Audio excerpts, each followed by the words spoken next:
America's #1 national television program on Asia.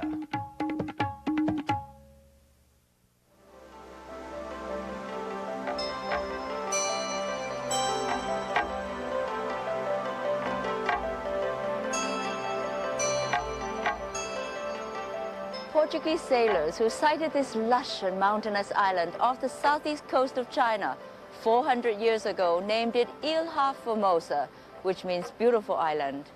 The Chinese, the principal inhabitants of this island for over 15 centuries, have always referred to it as Baodao, meaning treasure island.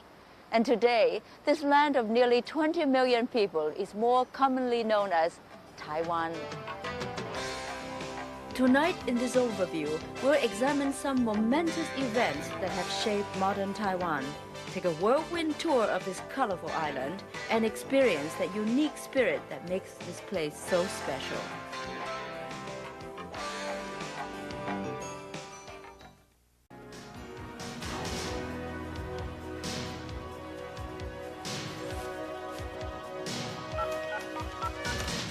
In the West, most people associate Taiwan with the products it manufactures.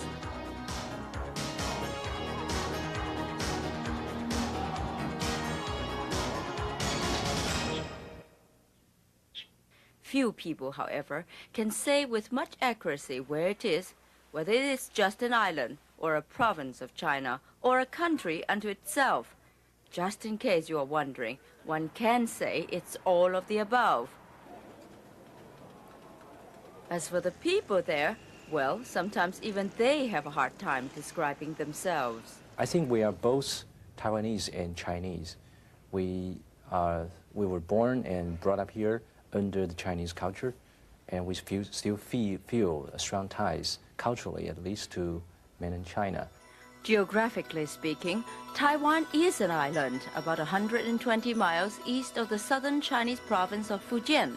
Its total area is about 14,000 square miles, and the government has authority over numerous nearby islands, some of which are actually visible from across the strait in Fujian.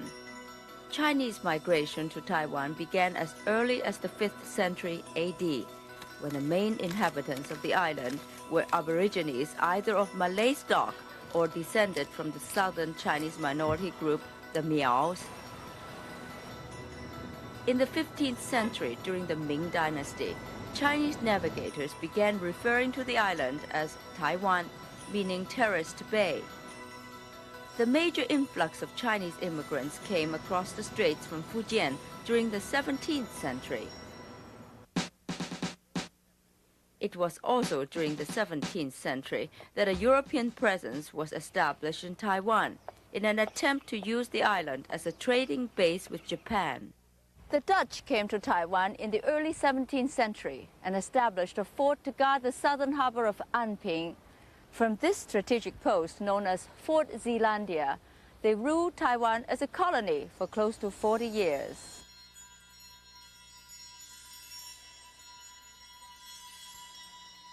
Zhang Chenggong, known in the West as Koxinga, was a loyalist of the Ming court who retreated to Taiwan when China was about to submit to the power of the Manchus. He became one of the great heroes of Taiwanese history when he defeated the Dutch in 1661. This statue commemorates the surrender of the Dutch to Koxinga, who tried to establish a formal Chinese government and eliminate all traces of foreign influence in Taiwan. In 1886, Taiwan was officially declared a province of China. 9 years later, full-scale war broke out between Japan and China. China had barely recovered from the defeat of its opium wars with the West when it was once again driven to its knees. When the war ended, Taiwan was ceded to the Japanese, whose colonial rule was to last for 50 years. Although the Japanese proved extremely unpopular, they did make significant improvements in Taiwan's agricultural economy, transportation, and education systems. Meanwhile, momentous events were taking place across the Taiwan Strait. With Dr. Sun Yat-sen as founding father, China became a republic in 1912. 3 years earlier, Dr. Sun met a young military cadet named Chiang Kai-shek. After Sun's death, Chiang became commander-in-chief of China's National Revolutionary Forces and went about the task of unifying China during the tumultuous warlords period.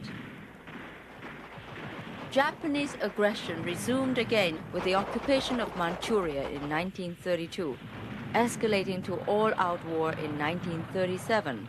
During World War II, Chiang represented China and met with Allied leaders to discuss the fate of the country after the war.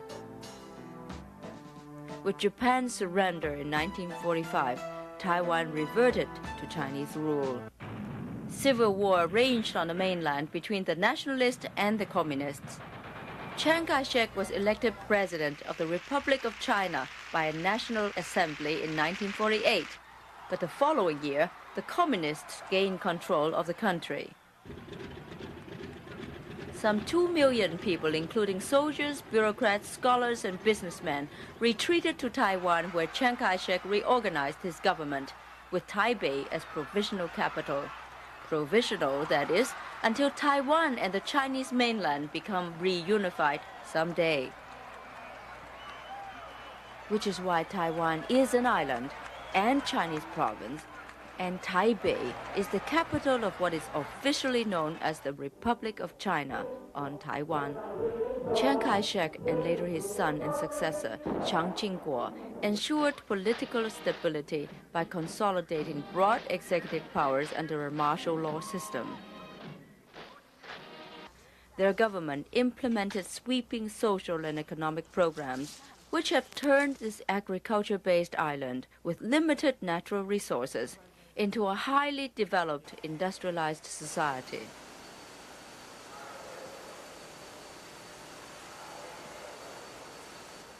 Dr. Shao Yuming, who once taught history at Notre Dame University, is now Director General of Taiwan's Government Information Office. What do you think are the reasons for Taiwan's success story? I think since our government moving over to Taiwan, there's a sense of a national crisis, national survival, has kept us together. Secondly, the work ethic, that we know that we have to work hard to earn our daily bread. Thirdly, the highly educated citizenship. I think we place political stability before anything else. Is a strategy of going slow but sure, so that we have never had military coup d'etat or social upheaval or turmoil which can very easily destroy what we have established.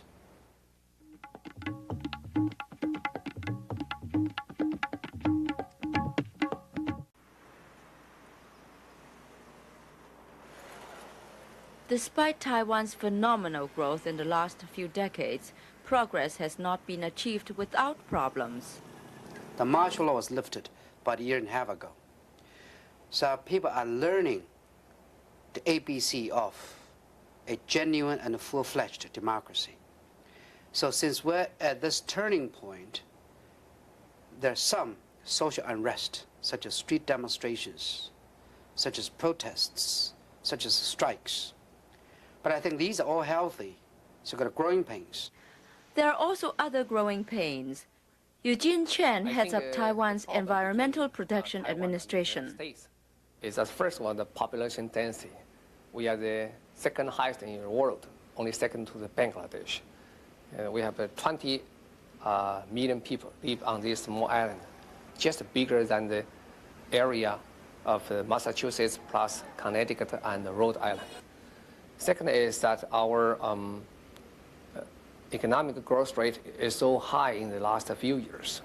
In the 1987, 88, or 85, growth rate is more than 11%. And sometimes we say that GNP, in my idea, is GNP means gross national pollution.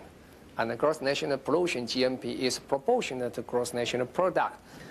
The third thing I like to talk is motorcycles, because the motorcycle is the main transportation vehicle in this country. We have about 6.7 million motorcycles on this small island, and most of the motorcycles cannot meet our emission standards. But the problems are not unsolvable, according to Harvard man and former Wall Street lawyer Ma Ying-jeou, who is now chairman of Taiwan's Research, Development and Evaluation Commission. In the last 40 years, we have developed our country primarily in the economic aspect. Now we are shifting the emphasis to non-economic areas such as social welfare, education, and environmental protection. We hope 10, 20 years from today, we could present ourselves with a different face in the world. More and more, Taiwan is presenting a different face to the world with the prominence of young new leaders like Dr. Ma. Even the current president, the relatively youthful Li Denghui, is a far cry from the stereotype of the aging nationalist hardliner transplanted from the mainland. A Taiwanese native with a PhD from Cornell, President Li uses terms like flexible policy to describe his approach to international affairs. Taiwan used to have a hard image. This is a bastion of anti-communism. But since you have been here for about a week, just walk around and look around, and you can see that this is a very cosmopolitan place. It's just as sophisticated, as colorful as any modern cities in the world. Gao Yuren, Speaker of Taiwan's Provincial Assembly, is concerned about a different aspect of Taiwan's international image. Foreigners tend to lump mainland China and Taiwan together. But when they say China, they mean the People's Republic. The fact is, there is a huge difference between Taiwan and the mainland. Sure, we're both Chinese, and there are certainly cultural similarities.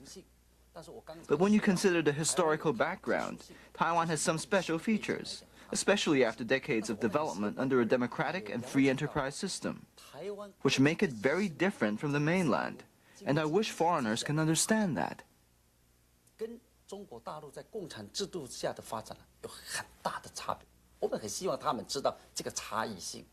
With the gradual opening up of the People's Republic of China since the 70s, Taiwan has also suffered some diplomatic setbacks. Taiwan has diplomatic relations with only 23 countries. How does that affect Taiwan's ability to function in the international community?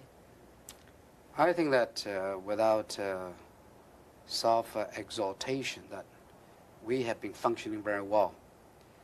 That in the only area of limitation is the diplomatic recognition. But other than that category, in terms of our economic relationship, we are trading with over 140 nations in the world, with a total amount something like 110 billion US dollars last year. In terms of our membership in non-governmental international organizations, we are a member of over 700 international organizations.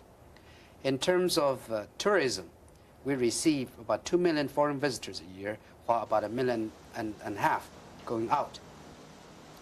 In the last few years, tourism and trade across the Taiwan Strait have also increased. Still, an important question remains. Speaker Gao, in your opinion, what is going to happen between mainland China and Taiwan? 我想现在台湾呢对大陆是逐步开放的政策了。那么我们很希望大陆对我们 I think Taiwan is gradually opening up to the mainland, and I hope mainland authorities can react appropriately.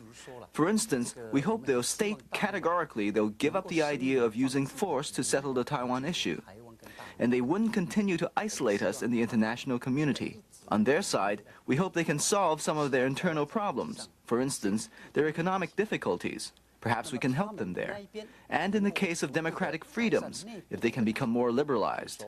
In other words, if both sides can move closer towards each other, and since they want a unified China and we want a unified China, then perhaps in 30 years or 50 or even 100, we will be